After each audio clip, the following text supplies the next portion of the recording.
मिथुन राशि वालों, आप सभी का हृदय से अभिनंदन है मिथुन राशि भिंड यूट्यूब चैनल में। बंधुओं, आने वाले इस 2025 में यह पानी आपको रातों रात करोड़पति बनाएगा। देवी देवताओं की सीधी कृपा आप तक पहुंचाएगा और आपके जीवन के हर एक कष्ट को चुन चुन कर समाप्त कर देगा।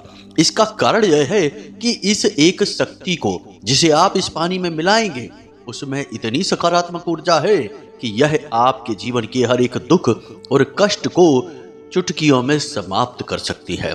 इसी के साथ साथ बंधुओं, आने वाला जो यह 2025 का समय है, नया वर्ष है, इस वर्ष में ग्रहों की स्थितियां कुछ इस प्रकार की बन रही हैं जो आपके जीवन में थोड़ी परीक्षाएं, थोड़ी कठिनाइयां तो अवश्य डालेंगी, परंतु आपको इसके बदले में मिलेगा बहुत कुछ। कहने का मतलब यह है कि यह जो वर्ष आपके जीवन में आ रहा है, यह वर्ष आपके जीवन में एक नई कहानी लिखेगा, एक नया किरदार बनेगा।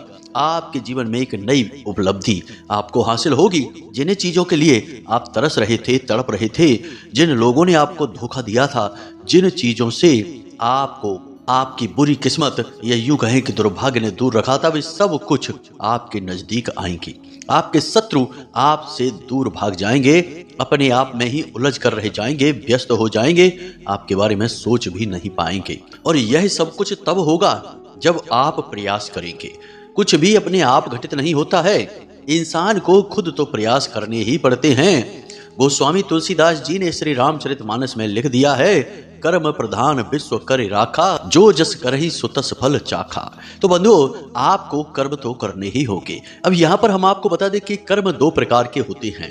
एक वो जिनसे हम अपने जीवन को चलाते हैं, यानी दिनचर्या में किए जाने वाले कार्य, इन्हें हम दैनिक क्रियाएं कहते हैं। लेकिन कुछ ऐसी चीजें होती हैं, ऐसे कार्य होते हैं जिनका हमारे दैनिक दिनचर्या से कोई खास लेना देना नहीं होता है, परंतु वे हमारे कर्म का निर्माण कर देते हैं। इन्हीं में से यह एक कार्य है जिसके बारे में हम आपको बता रहे हैं कि आप पानी में इस एक चीज को मिलाकर प्रतिदिन पिएं। सुबह के समय खाली पेट जब आप होते हैं, बिल्कुल दिमाग से भी खाली होते हैं, ईश्वर से ज्यादा जुड़े होते हैं, इस संसार, इस माया में लिप्त और डूबे नहीं होते हैं, उस समय आप इस पानी को पिएं और आप देखें कि इसकी दिव्यता, इसके चमत्कारी परिणाम कैसे आपके जीवन में बन रही सकारात्मक घड़ियों को आपके लिए शुभ घड़ियों में बदल कर रख देंगे। अब इस एक चीज को पानी में मिलाने का एक विशेष विधान है। वह विधान ऐसा है कि जल को हमारे जीवन से बहुत नजदीकी से जोड़कर देखा जाता है। इस धरती पर भी 70% से ज्यादा पानी है और हमारे खुद के शरीरों में भी 80 और 70% के आसपास पानी होता है, यानी कि पानी के बिना यह संसार चल ही नहीं सकता है। तो पानी को ज्योतिष शास्त्र में और हमारे हिंदू धर्म सनातनी परंपरा में भी बहुत अधिक सम्मान प्राप्त है। आपने देखा होगा कि शुद्धिकरण करना हो पूजा पाठ में, तब हाथ में जल लेते हैं, संकल्प करना हो तो हाथ में जल लेते हैं, कोई ऋषि मुनि यदि कोई श्राप या वरदान देंगे तो हाथ में जल लेते हैं, यानी कि भगवान को भी स्नान आदि कराना है तो हाथ में जल लेते हैं, स्थान की पवित्रता है तो हाथ में जल लेते हैं। यानी कि जल का संबंध ऊर्जा से है, पवित्रता से है, शुद्धता से है। तो जल को यदि हम सही तरीके से प्रयोग करना सीख जाएं तो यह हमारे लिए एक चुंबक का कार्य करता है। शुभ घड़ियों को, हमारे जीवन की सकारात्मक ऊर्जाओं को हमारी ओर खींच कर लाता है। इसीलिए आपने देखा होगा कि प्राचीन काल में ऋषि मुनि अपने कमंडल में हमेशा जल रखते थे। अपने साथ कुछ भी रखे या ना रखे, परंतु उनके साथ जल अवश्य होता था और वह जल अभिमंत्रित होता था। जी हाँ बंधु, तो जल का बहुत अधिक महत्व है।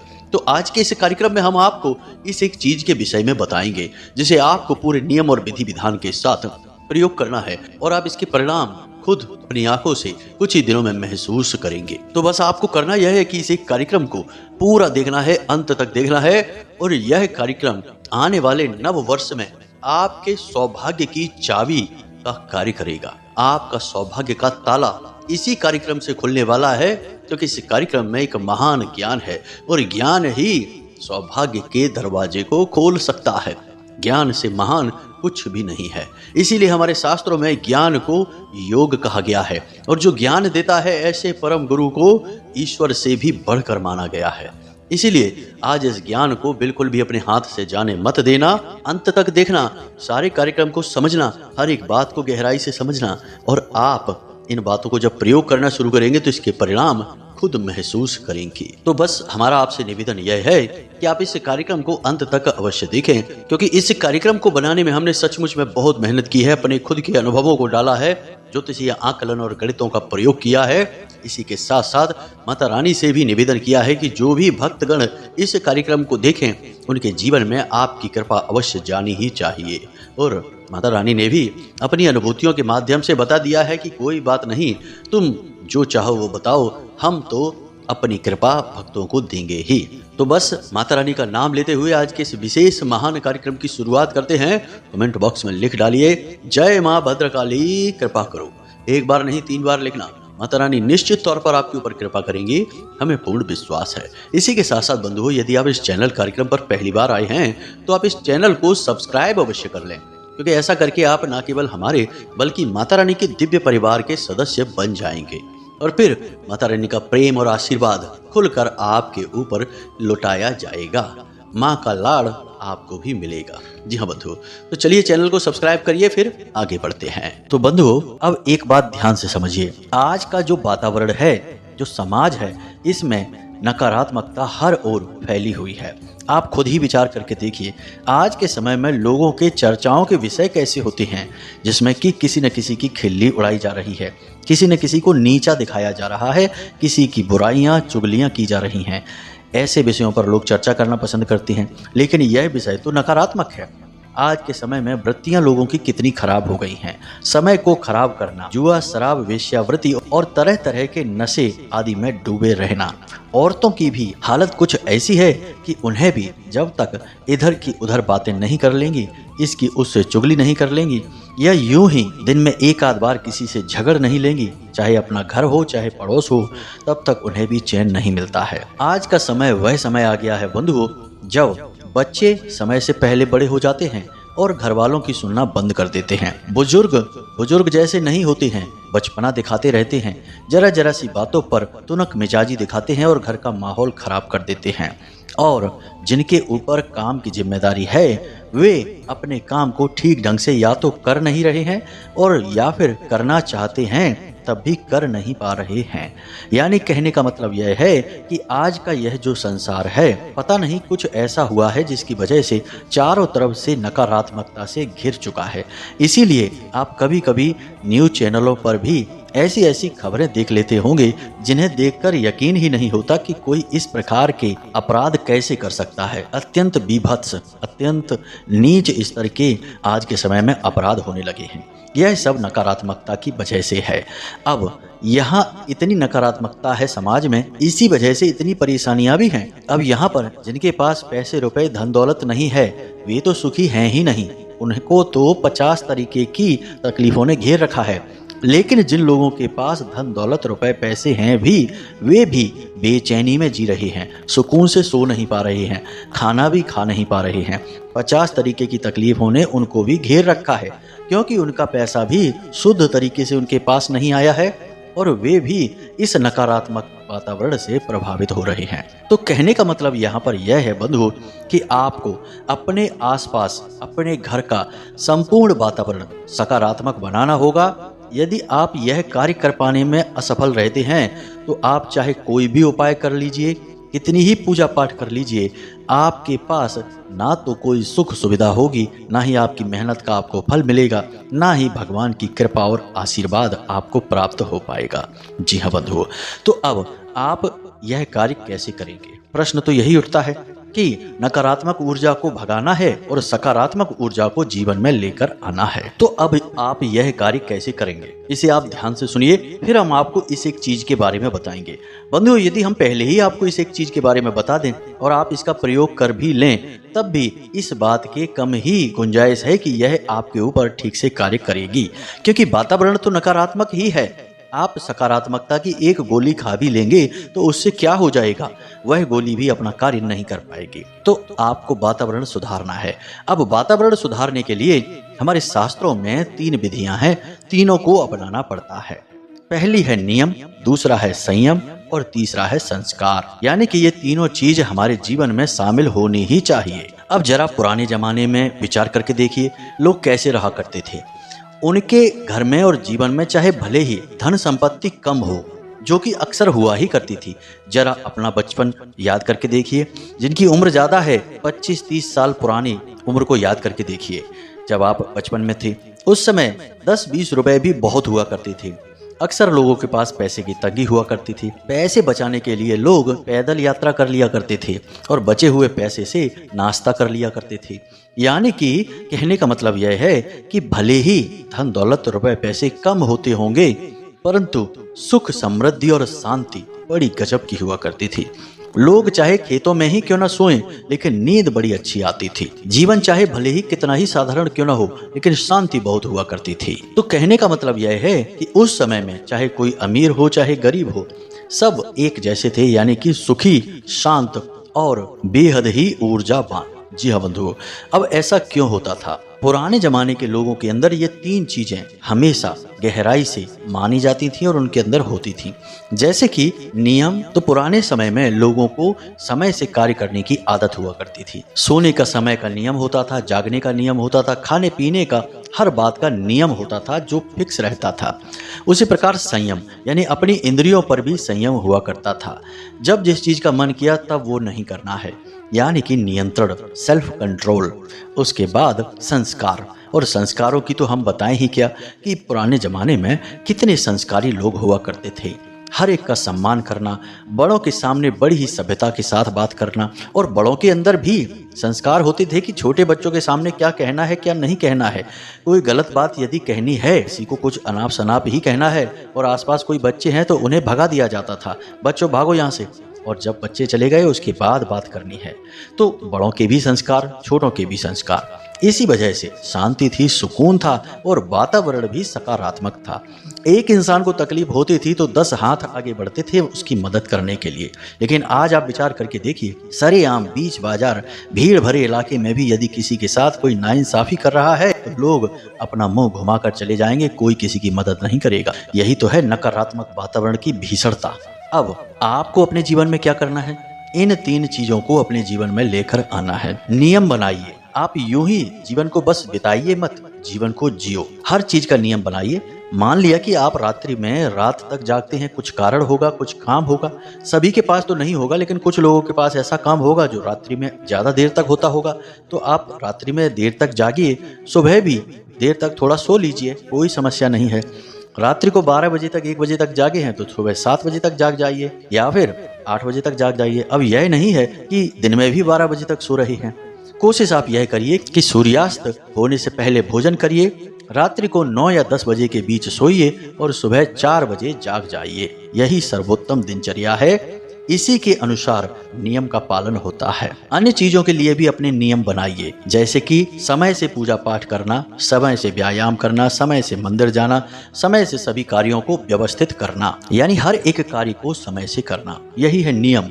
उसके बाद संयम। संयम मतलब कि अपनी इंद्रियों पर नियंत्रण करने की कोशिश करिए। यूं ही कुछ मत खाइए, यूं ही किसी के साथ गप्पे मत हाँकिए, यूं ही किसी भी बात को मत कह दीजिए, यूं ही कुछ भी मत करने लगो।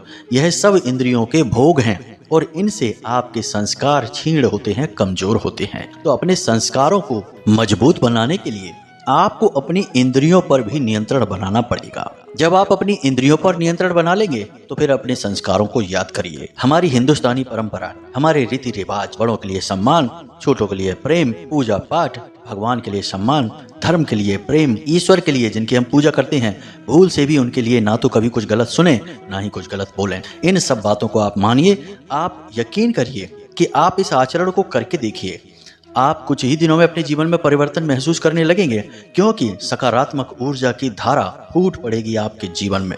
जी हाँ बंधुओं, ये केवल बातें नहीं हैं, ये जीवन को बदलने के महत्वपूर्ण कदम हैं। जी हाँ बंधुओं, यकीन मानिए, जीवन कोई खेल नहीं है, ये मजाक नहीं है। इसे गंभीरता से लेना चाहिए, क्योंकि एक बार यह हाथ से निकल गया तो दोबारा फिर नहीं मिलेगा। जो समय गुजर गया, हमने यूं ही बर्बाद कर दिया, वह वापस नहीं आएगा। अगर आ सकता तो दुनिया में लोग कितने हैं जो अपने समय को वापस मंगा लेते, उन्हें जवान हो जाते। बूढ़ा कौन होना चाहता। बंधु, इन बातों की गंभीरता को अवश्य समझें। अब कुछ जरूरी कार्य हैं जिन्हें आपको नियमित तौर पर करना चाहिए, जैसे कि आपके घर के मुख्य दरवाजे पर सुबह और शाम जल का सिंचन अवश्य होना चाहिए और गाय के घी का एक दीपक अवश्य जलाया जाना चाहिए। दूसरा कार्य, आपके घर के जो ऊर्जा के क्षेत्र हैं, केंद्र हैं, उन पर ध्यान दें। जैसे कि घर का ब्रह्म स्थान हमेशा साफ सुथरा होना चाहिए, यानी घर के ठीक बीचों बीच का स्थान साफ सुथरा होना चाहिए और वहाँ पर माता तुलसी की स्थापना करनी चाहिए। अब यदि वह कोई कमरा पड़ जाता है तो कोई बात नहीं, तब भी उस कमरे को हो सकता है खाली रखें, आप जितना रख सकते हैं, और साफ सुथरा रखें। अपने घर का ईशान कोण यानी पूर्व और उत्तर दिशा के बीच की जो दिशा है उसे बिल्कुल साफ सुथरा रखें, खाली रखें और वहाँ पर एक बेलपत्र का पौधा स्थापित करें और शिवलिंग को वहां पर लाकर रखें। इसी प्रकार घर के वायव्य कोण में, यानी कि आपके घर की जो उत्तर दिशा है और पश्चिम दिशा है, इसके ठीक बीचों बीच में वायव्य कोण होता है। इस दिशा में आप धन का एक कटोरा रखें, कांच का एक कटोरा लें, उसमें सिक्के भर दें ऊपर तक पूरे, और उसके बाद पूरा जल भर दें और सिक्के को उसमें डुबा दें। इस कटोरे को आप वहां रखें और हर 3 दिन में इस पानी को बदलते रहें। इस पानी को निकालकर अपने घर के दरवाजे पर सिंचित करें और नया पानी इसमें भर दें। इसे धन का कटोरा कहते हैं। इससे माता लक्ष्मी प्रसन्न होती हैं और पैसा चुंबक की तरह खिंचकर आपके जीवन में आएगा। इसी के साथ साथ बंधुओं, आप अपने घर के हर एक कोने में एक एक लौंग का जोड़ा रखें, यानी 4 कोनों में 4 जोड़े हो गए। अब हर 3 दिन में आप इन जोड़ों को इकट्ठा करें और अपने घर के दरवाजे के बाहर थोड़ा सा कपूर लें किसी कटोरी में या प्लेट में और उसके ऊपर इन लौंगों को रखकर जला दें। इससे आपके घर की संपूर्ण नकारात्मकता बाहर निकल जाएगी। साथ ही साथ अपने घर में जो पानी होता है पोंछा लगाने वाला, उस पानी में थोड़ा सा नमक अवश्य मिलवा दें, समुद्री नमक मिलवाएं। आप जिस पानी से स्नान करते हैं उस पानी में भी थोड़ा सा समुद्री नमक और थोड़ी सी चुटकी भर जरा सी हल्दी अवश्य डालें। इससे आपके ऊपर की नकारात्मकता, आपके घर का नकारात्मक वातावरण सब समाप्त हो जाएगा। और एक बात बंधु, हफ्ते में एक बार जिन भी देवी देवता में आपकी आस्था है उनके नाम से, उनके किसी विशेष मंत्र से एक हवन अवश्य कर दिया करें। हवन इतना शक्तिशाली होता है कि इसे सीधे देवता ग्रहण कर लेते हैं। हर एक आहुति देवताओं के लिए होती है और देवता अत्यंत कृपा करते हैं जिस घर में हवन होता है। तो हफ्ते का एक दिन आप रखिए जिस दिन आप हवन करिए। मान लीजिए माता भद्रकाली में आपकी आस्था है तो माता रानी के नाम से हवन करिए, शनिवार के दिन करिए रात्रि में। अब आप इस हवन को करेंगे, इससे आपका घर पूर्ण रूप से शुद्ध सात्विक हो जाएगा, आपके जीवन में भी सकारात्मकता आ जाएगी। इन कार्यों को जब आप करेंगे और हमने जो आपको 3 बताए नियम उनको भी मानेंगे तो फिर आप तैयार हो चुके हैं। अब आप उन लोगों में शामिल हो गए हैं जो कामयाब होंगे हर हालत में। जिस काम को करेंगे उसमें सफलता मिलेगी, हर मेहनत का पूरा फल मिलेगा और दुनिया की कोई भी ताकत, बुरी से बुरी ताकत आपका बाल भी बांका नहीं कर पाएगी। अब हम आपको बताने जा रहे हैं उस एक चीज के बारे में जिसे आपको जल में, पानी में मिलाकर पीना है। कैसे पीना है, कब पीना है, सारी बातें बताएंगे और एक क्रिया है जिसे करना है। फिर आप उसके चमत्कार खुद महसूस करेंगे और हमें कमेंट करके अवश्य बताना कि आपको इसका क्या लाभ हुआ। तो बंधुओं अब ध्यान से सुनिए। बंधुओं, जब आप सुबह सोकर जागते हैं उस समय यह क्रिया आपको करनी है। सुबह के समय आप 1 लोटा, एक कोई बड़ा बर्तन पानी का, इतना पानी उसमें डालें जितना आप एक बार में पी सकते हैं। सुबह के समय तो लगभग सभी लोग अधिक से अधिक पानी पीते हैं। इससे शरीर भी शुद्ध होता है और बीमारियों का भी नाश होता है। तो अगर आप इस नियम को नहीं मानते हैं तो आज से चालू कर दीजिए कि आप जब सोकर जागे तो एक बड़ा बर्तन भर के पानी पूरा पिएंगे, खाली पेट, बिना कुल्ला किए, बिना कुछ भी किए, सीधे बस आप उस पानी को पिएंगे। अब आपको उसी पानी में इस चीज को मिलाना है। तो इसे ध्यान से सुनिए, क्या है यह चीज। इसके लिए आपको क्या करना है कि एक दिन पहले रात्रि में अपने पूजा घर में जाना है स्नान आदि करने के बाद, और माता लक्ष्मी या भगवान श्री हरि विष्णु की जो साथ में उनकी फोटो है या अलग फोटो है, उस फोटो के नीचे आपको तुलसी की एक पत्ती रखनी है और उस पत्ती पर आपको थोड़ी सी केसर या फिर हल्दी लगा देनी है। अब यह क्रिया आप कैसे करेंगे इसे आप ध्यान से सुनिए। स्नान आदि करने के बाद आप अपने पूजा घर में तुलसी माता से एक पत्ती लेकर गए हैं। याद रखना कि तुलसी माता से पत्ती आपको सूर्यास्त के बाद नहीं तोड़नी है, सूर्यास्त से पहले तोड़नी है। और पत्ती हम यूं ही नहीं ले सकते, इसका भी संस्कार है। तो माता को एक सिक्का अर्पित करेंगे, चाहे वह 2 रुपए, 5 रुपए, 10 रुपए, चलने वाला सिक्का होना चाहिए, खोटा नहीं। तो आप माता को एक सिक्का अर्पित करेंगे और उनसे निवेदन करेंगे कि माता रानी, हम इस कार्य के लिए आपसे एक पत्ती लेना चाहते हैं और हम चाहते हैं कि आप अपनी कृपा इस पत्ती के साथ हमें दें और हमारा कार्य सिद्ध होने में हमारी मदद करें। आपको यह कहकर माता रानी से एक स्वस्थ पत्ती लेनी है। पत्ती टूटी फटी ना हो, दाग ना हो, बड़ी हो और साफ सुथरी हो, ऐसी पत्ती आपको ले लेनी है। और अब आपको क्या करना है कि इस पत्ती को ले जाकर अपने पूजा घर में माता लक्ष्मी और भगवान श्री हरि विष्णु के चरणों में रख देनी है। और इस पत्ती में आपको थोड़ी सी हल्दी लगा देनी है, हल्का सा गंगा जल इसके ऊपर छिड़क देना है और उसके बाद गाय के घी का दीपक माता रानी के सामने जलाना है। और माता रानी के सामने खड़े होकर ही आपको माता रानी के इस दिव्य मंत्र का 11 बार उच्चारण करना है। मंत्र आपको मोबाइल की स्क्रीन पर भी दिखाई देगा, जरा इसे ध्यान से सुने। मंत्र लंबा अवश्य है लेकिन बेहद ही प्रभावशाली और शक्तिशाली है, तो ध्यान से सुने। ओम श्रीम ह्रीम श्रीम कमले कमलालये प्रसीद प्रसीद श्रीम ह्रीम श्रीम ओम महालक्ष्मी नमः। मंत्र एक बार फिर से ध्यान से सुनिए। ओम श्रीम ह्रीम श्रीम कमले कमलालये प्रसीद प्रसीद श्रीम ह्रीम श्रीम ओम महालक्ष्मी नमः। इस मंत्र का आपको कम से कम 21 बार जाप करना है। अब गिनने की आवश्यकता नहीं है, बस यूं ही आप बोलते रहिए, अंदाजा लगा लीजिए। माला नहीं करनी है, बस मंत्रोच्चारण करना है। फिर जब मंत्रोच्चारण आपका पूरा हो जाए तो माता रानी से निवेदन करना है कि हे माता रानी, हम आपका स्वागत करते हैं अपने घर में, जीवन में, और हम चाहते हैं कि आप हमारे जीवन में आकर हमारी हर तकलीफ का हरण कर लें। भगवान की कृपा हमें प्राप्त करवाएं, हमारे जीवन में लेकर आएं।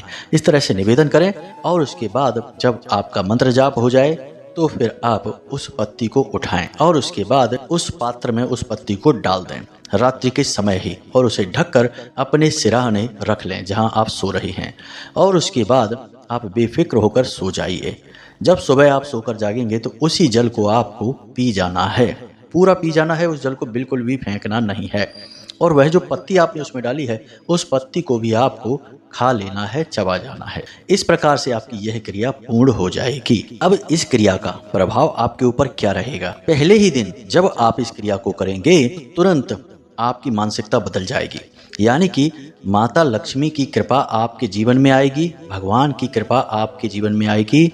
और सबसे बड़ी बात कि माता तुलसी का जो प्रभाव है, जो शुद्ध सकारात्मक प्रभाव है, वह आपको तुरंत महसूस होगा।